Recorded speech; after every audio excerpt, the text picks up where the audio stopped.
আমার ছোট্ট মেয়েটা গ্রামে গেলে মুক্ত পাখির মতো ওড়াউড়ি শুরু করে। বাচ্চার পরীক্ষা শেষ করে চলে গিয়েছিলাম গ্রামের বাড়িতে, তাই গ্রামের বাড়ির ছোট্ট ব্লগ নিয়ে হাজির হয়ে গেলাম আপনাদের সাথে।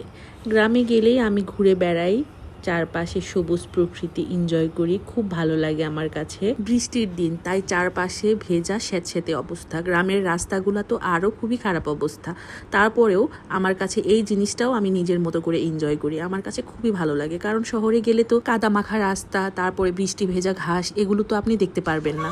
এই মুরগির ফার্মটা, এটা আমার চাচাতো ভাইয়ের অনেক বড় একটা ফার্ম। এখান থেকে প্রতিদিন মুরগির ডিম সাপ্লাই হয় বিভিন্ন জায়গায়।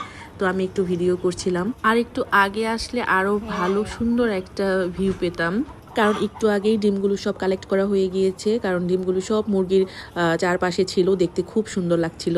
মুরগির ফার্ম থেকে বের হয়ে তারপরে আমরা গেলাম বাগানে, যেখানে আমাদের সবজি টবজি সব রোপণ করা হয়। তারপরে দেখলাম অনেক বড় বড় কাঁচামরিচ গাছ, অনেক সুন্দর কাঁচামরিচ ধরে আছে। তারপরে পেঁপে, তারপরে অনেক বড় বড় সুপারি গাছ, তারপরে হচ্ছে বেগুন গাছ। বেগুনগুলো মানে বৃষ্টির পানিতে পচে গিয়েছে বেশিরভাগই। ওখান থেকে অনেকগুলো বেগুন তুললাম, ছোট ছোট যে বেগুন, এগুলো আমরা ঝুমকি বেগুন বলি। তারপর শশা গাছ ছিল, শশা গাছগুলোর থেকে অনেকগুলো শশা কালেক্ট করলাম, কারণ এরকম দেশি শশা খোসা সহ খেতে খুবই মজা লাগে। তো এরকম শশা গাছ থেকে ছিঁড়ে কে কে খেয়েছেন অবশ্যই কমেন্ট বক্সে জানাবেন, কারণ এরকম ফ্রেশ সবজি, তাজা সবজি খেতে খুবই মজা। আর আমি গ্রামে গেলে এভাবে হাত দিয়ে সব কিছু ছিঁড়ে ছিঁড়ে তুলে খেতে খুব পছন্দ করি। শশাটা যখন ছিঁড়ছিলাম আমার হাতে কাটা কাটা লাগছিল, কারণ একদম ফ্রেশ আর এগুলোর একটু কাটা কাটা থাকে। তারপরে কিছু বেগুন তুললাম, বেগুনগুলো ভালো বড় হয়ে গিয়েছে। তারপরে এখানে অনেক সবজি ছিল। ছোট ছোট যে বেগুনগুলো আছে এগুলো ভর্তা খেতে খুবই মজা লাগে, খুবই অন্যরকম একটা টেস্ট। আর হচ্ছে যে লম্বা যে বেগুনগুলো, এটা বড় মাছ দিয়ে খেতেও অনেক মজা। আর শশা তুলেছিলাম কিছু, শশাগুলো আমার হাজব্যান্ড তো উনি কাঁচাই সব খেয়ে ফেললো। 6 ঋতুর দেশ বাংলাদেশ, প্রত্যেক ঋতুতেই এক অনন্য রূপের সেজে ওঠে এই দেশটা।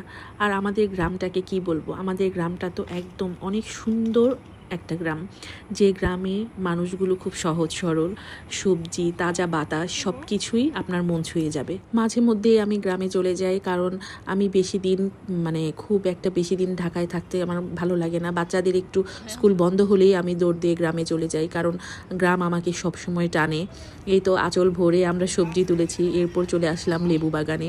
লেবু বাগানে এসে দেখি অনেক পাকা পাকা লেবু নিচে পড়ে আছে, তোলার মানুষ নেই আর কি। আর আমরা ঢাকায় এই লেবুগুলো কত দাম দিয়ে কিনি। আর তারপরে হচ্ছে কাটার ঘা খেয়ে খেয়ে আমরা লেবুগুলো তুললাম, অনেক বড় বড় লেবু ছিল। আর এটা ছিল গন্ধরাজ লেবু, আর আমার বাড়িতে আছে একটা, সেটা হচ্ছে কাগজি লেবু। 2টা লেবুই আমি তুলেছি। এই তো আঁচল ভরে ভরে দেখেন কত কিছু তুলেছি, সব কিছু তুলে বাসায় নিয়ে এসেছি। আমার এই ছোট্ট ব্লগটি যদি আপনাদের কাছে ভালো লেগে থাকে তাহলে অবশ্যই আমার পেজটি ফলো দেবেন, এবং ইউটিউব থেকে যদি কেউ দেখে থাকেন তাহলে অবশ্যই সাবস্ক্রাইব করে দেবেন। আজ আর না, দেখা হবে নতুন অন্য কোনো ভিডিও নিয়ে। সেই পর্যন্ত আল্লাহ হাফেজ।